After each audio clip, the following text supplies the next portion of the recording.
Hello friends, આ video એ લોકો જ જુએ જેણે પોતાની જાત સાથે પ્રેમ હોય, સેલ્ફ રિસ્પેક્ટ હોય, અથવા તો જે પોતાની જાતને ટાઈમ આપી શકતા હોય એ લોકો જ મારો આ વિડીયો જુએ. કારણ કે આજે હું તમને એવી વાત કરવા માગું છું કે કદાચ તમે એ વાતથી રિલેટ કરશો.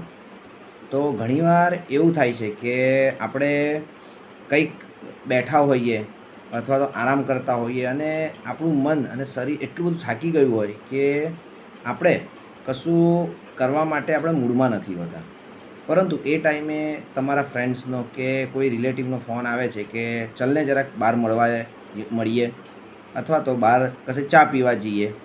તો આપણી બોડી અને આપણું મગજ તો ના જ પાડે છે કે નથી જવું, પરંતુ આપણે ના કઈ રીતે કહી શકીએ? આપણે એક આ ના નથી કહેતા તો આપણે હા કહીને એની સાથે જઈએ છીએ, પરંતુ ત્યાં જઈએ ત્યાં આપણી બોડી પણ સાથ નથી આપતી અને આપણું મગજ પણ સાથ નથી આપતું. અને ઘણા ફ્રેન્ડ્સ જો આપણને સારી રીતે ઓળખતા હોય ને તો એમ પણ કહે છે કેમ તારું મૂડ નથી આજે. તો એ વખતે એમ કહીએ છીએ કે ના એવું કંઈ નથી, પરંતુ આપણે જાણતા જ હોઈએ છીએ કે આજે આપણું મૂડ નથી, કે આજે આપણે થાકેલા છે, કે આજે આપણે એકલા રહેવા માંગીએ છીએ. તો ફ્રેન્ડ્સ, કહેવાનું એટલું જ કે આપણે ના પાડતા શીખવું પડશે. તમારું મૂડ નથી, તમારું શરીર થાકેલું છે, તમે માનસિક રીતે વર્ક કરીને આખો દિવસ કંટાળેલા છો, કે તમને પૂરતી ઊંઘ નથી મળી, તો તમે સામેવાળા વ્યક્તિને ના કહેવાની આદત રાખો.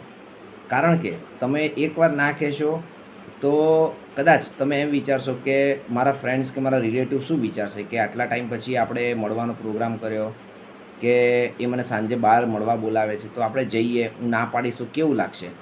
પરંતુ ફ્રેન્ડ્સ, આપણું જો મન કે આપણું શરીર જો સાથ ન આપે ને તો એ ઘડીમાં તમે તમારા ફ્રેન્ડ્સ સાથે મળશો ને તો પણ તમને એ મૂડ નહીં રહે.